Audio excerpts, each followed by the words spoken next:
All right, we're back. Another edition of Colts Corner with myself. That would be Kevin Bowen. Thank you so much for tuning in. Training camp is officially here. Recording this on Tuesday afternoon, just a couple hours after Chris Ballard got done with his annual pre-training camp presser. Practices will commence in a hurry, Wednesday through Saturday, 4 straight here to start camp. Plenty of coverage up on 1075thefan.com. Eddie and I will certainly continue our podcast here throughout camp. Cadence will be weird. Today's just kind of an odd that I felt like, hey, let's get this up as quick as possible. So we'll see how just the normal schedule looks. It'll be a little different here over the next month or so. But nonetheless, we appreciate you tuning in. We'll get to Twitter questions eventually. But, as is typical with this sort of pod, it's just kind of a lot of news items to react to. And honestly, it doesn't seem like the newsiest report day. Chris Ballard mentioned, and we haven't seen anything official yet, but doesn't expect anybody on the physically unable to perform list. I know occasionally there can be a guy or two trickle out, but nothing too major, it seems like, on that front. Zaire Franklin will miss a little bit of time to start camp. That is not surprising news, although it is a tad significant. I think the thought was he could miss a week or two. When the surgery first happened in early May, and this is the unfortunate nature when you have such a late off-season surgery like Zaire had, but we'll see how long his absence will be. Ballard said he doesn't expect him to be on the PUP list, so he is doing some running and everything, so you would think his return would be sooner rather than later, but still, anytime you're installing a new defense, you want the quarterback of your linebacker crew, or I should say of your defense as a whole, to be out there as soon as possible. So Jalen Carlisle is good to go. And again, now we start getting into the Joe Bachis, the Cameron Grones, the Shaguna Lubis, those sorts of names. But I think it's really important for Zaire to get out there as soon as possible, get into the 11-on-11 portion as soon as possible, more so from just an installation standpoint than anything. So that will be one to watch. As far as quarterback is concerned, the Anthony Richardson restriction is volume versus participation. Back at the end of the spring, it was missing those final, 7 of the 9 practices, whereas it sounds like early on he will participate, but maybe the volume won't be, as immense as it would be for a Daniel Jones, for example. So I think I exit on the Richardson quarterback front from today's news, and we'll probably focus on this. When do we get back to the 50-50 split between him and Daniel Jones? I will continue to think Daniel Jones is a starter until we get back to that point. Then once we're back there, okay, how much can Anthony Richardson, recreate a competition? So it sounds like they will limit some volume. Ballard, I think, mentioned like day 2, 3 here in this 4-day stretch to start camp, which, again, this is the only one of the entire training camp that's longer than 2 days in a row. So that's good news for Richardson. You wouldn't think there'd be much restriction at all once you get through these 4 days here, which, again, is vital. When does 50-50 occur? Does it occur at the Saturday practice? Does it occur at Monday's practice, Tuesday's practice? And again, how far along, do we get before we get back to kind of a true competition? Ballard wasn't really in the mood to take the bait on the make or break year for Anthony Richardson. I wouldn't expect him to take that. He quickly mentioned Baker Mayfield and Sam Darnold as examples. And, obviously those guys move teams. In both of their cases, they move conferences. And you guys have heard me say this quite often. I don't think Band-Aids work in the AFC at quarterback. I just don't. I think the position is way too high end, way too much depth in this conference for Band-Aids to really, really work. And even in the NFC, if you look at Baker, or you look at Darnold, or you look at Geno Smith, whoever you want to throw in that category as resurrections in other places, A, they had to move organizations, and then B, it's not like they've had a ton of playoff success. I mean, what's their playoff record if you want to look at, all those guys there? Ballard, I thought it was a great follow-up from James Boyd and asking him, trajectory-wise, what is it in Richardson's game where you feel like there is still the arrow pointing up? And, he pointed to the late-game moments, which, have certainly been there. I mean, he has delivered quite often, really, in the fourth quarter, 2-minute situations. Last year the Jets and the Patriots are the two, obvious examples of that. I don't know if I've seen the stretches of accuracy that maybe Ballard has, or at least that he says he has publicly. In terms of Richardson and like when do you pull the plug, I'm much more of a if you're going to draft the project, at least attempt the project. And I think part of that attempt is at least getting to the healthy offseason. If you're not even going to get to the healthy offseason, then why believe in it? Why, draft and develop? Why believe in your coaching staff? Why believe in the character of the player? And, all of those are in question right now with Richardson. And I'm talking, football character of that player. So to me, I've kind of always viewed this in a 3-year window. Well, now we're at year 3. Here comes the financial decision after the season and all of that. So, I know there was maybe a tad of tension brewing with that question. For the most part, I didn't think Ballard was in too much of a, acknowledge the pressure or the hot seat. He definitely played kind of philosophical hat person, when asked that question. I think Nate Atkins from the Star asked him about pressure, and, he quickly, went to the, pressure is going paycheck to paycheck and putting food on the table. Well, yeah, I mean, I like to think when we get in these press conference settings, it's kind of a given that we're living in an NFL football bubble. We're not living in a life bubble. We're not asking questions that are, life or death and that aspect to it. It's more of a, hey, you have a resume that's unusual to beginning the 9th year. Go ahead. I don't know if every question ever needs to be prefaced by that. But, certainly I thought that answer was, I don't know. I just thought that was kind of an easy cop-out. Yeah, we could cop out with the whole, life answer for a lot of sports-related questions, but we live in a sports world, so let's go there. He used the word to describe Daniel Jones as, he's very centered. And the Daniel Jones experiment will be interesting to watch. I think one thing about these retread quarterbacks, there's a fine balance between how much did they grow up and how much scar tissue is impossible to get rid of. And being in New York City is one of those. Sam Darnold, at least for a year in Minnesota, proved that just because he was seeing ghosts in New York doesn't mean that he sees ghosts everywhere. Now, will that continue?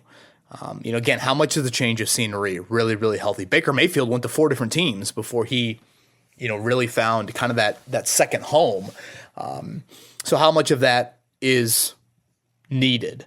So I think the Jones thing will be obviously a huge storyline to this camp. Positions of interest for Ballard outside of quarterback and center. Danny Pinter versus Tanner Bortolini is a competition. He seems optimistic on the swing tackle, and that is a huge position to watch. Jalen Travis, he mentions high ceiling. Well, if he's needed for 2025, how much of that does it look like Bernard Ryman's rookie season? Those are some of the questions you have when you ask young tackles to be thrust into that duty. And again, Travis only played college football at the high level for 1 season. He was at Princeton before that. They continue to speak highly of Blake Freeland. Last year was, I would say, a disaster really for Freeland in camp in the preseason. Bigger, stronger, they point to. So, again, what does year 3 look like for him? They really like the defensive tackle depth interior-wise. I've mentioned Neville Gallimore a few times here on the podcast. He continues to be a name. And talks about the third cornerback, which I know Eddie and I hit on last week, how much of that is a position battle, how much of Jalen Jones versus Justin Wally is real. It sounds very real, and he threw in the name of Juju Brents. So insert all your health caveats with that, but that was a name that Ballard threw in there. He kind of talked about some of the unknown at linebacker as well. I feel like we've heard this before, but, they do expect a much more physical training camp. I try to kind of follow up there at the end of exactly what can that look like. I totally understand NFL teams have a bit of, the hands tied behind their back when it comes to the physicality in camp. But, what does that exactly look like? Is it more trench drills? Is it tackling increasing? What exactly is that? And, Ballard was a little vague on that. So I'll be curious. But, you kind of said, you will know. So I guess, my eyes will be the one that will decide some of that. So I'll be curious, exactly what that looks like because, they were a awful tackling team last season. That's something Ballard pointed to in the press conference. And, when you look at it, losses and additions defensively, they've lost EJ Speed, they lost Julian Blackman, they lost Io Dengbo. You added certainly Cam Bynum and Mooney Ward.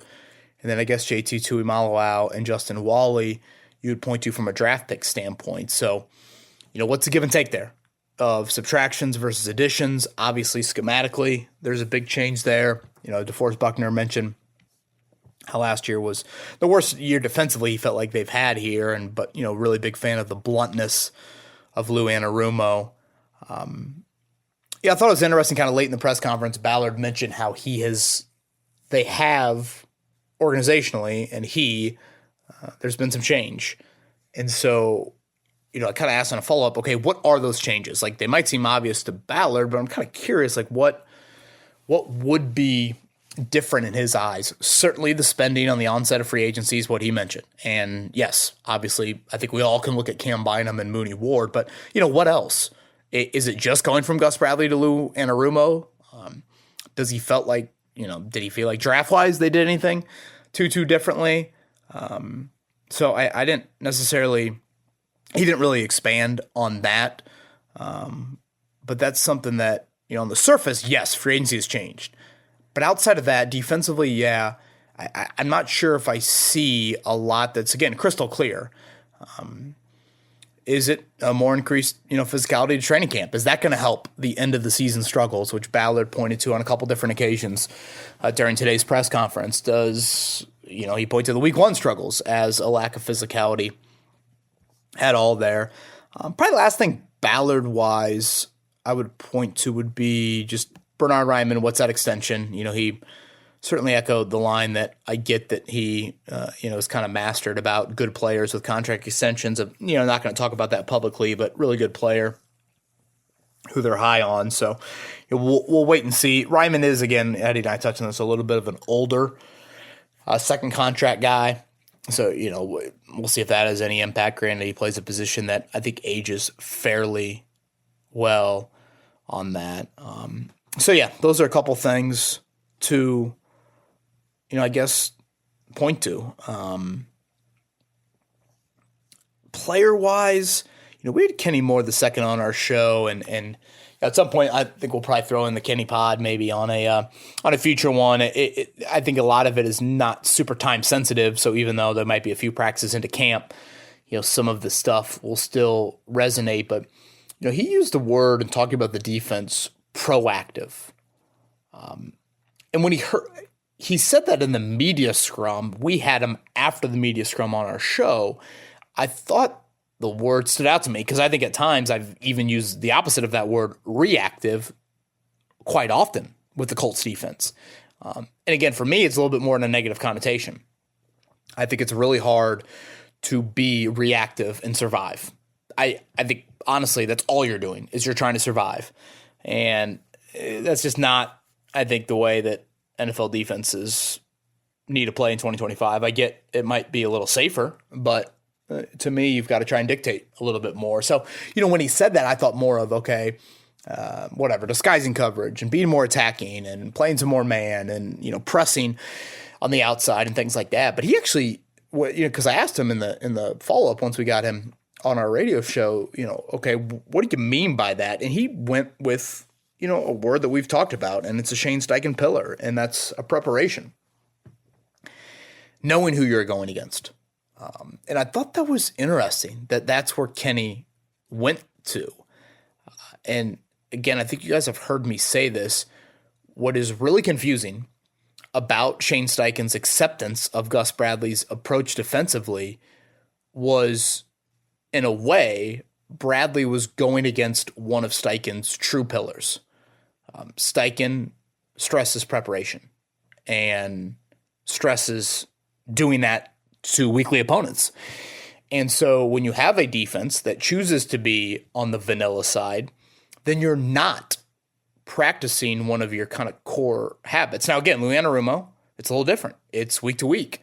That I think is needed. And again, it might cause some confusion at times, but to me, that's a balance that you really have to strike. And so for, Kenny to use the word proactive, but use it more in the Monday through Saturday form of it, I thought was something that stood out to me. So, we can play that at a later date. I think that covers mostly everything Ballard related.